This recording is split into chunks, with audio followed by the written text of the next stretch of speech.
பணம்தான் என் வாழ்க்கையில் தடை, எனக்கு பணம் வரலை அப்படின்னு சொல்கிற ஒவ்வொரு தேவனுடைய பிள்ளையும் ஆண்டவரை உறுதியாக பற்றி பிடிங்க, ஆண்டவரை உறுதியாக நேசிங்க.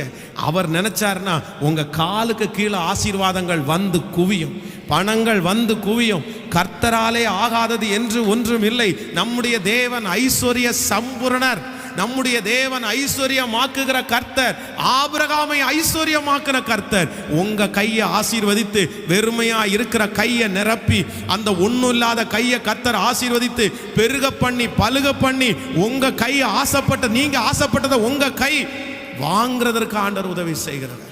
ஹல்லேலூயா. நீங்க பணத்திற்காக ஆசைப்பட்டு எல்லாம் போக வேண்டாம். பணம் கொடுங்க ஆண்டவரே, பணம் கொடுங்க ஆண்டவரேன்னு கேட்க வேண்டாம். கர்த்தரை நீங்க தேடினா போதும். அதான் முதலாவது தேவனுடைய ராஜ்யத்தையும் அவருடைய நீதியையும் தேடுங்கள், அப்பொழுது இவைகளெல்லாம் உங்களுக்கு கூட கொடுக்கப்படும். வர வேண்டியதெல்லாம் கர்த்தரை மட்டும் நம்ம கிளியரா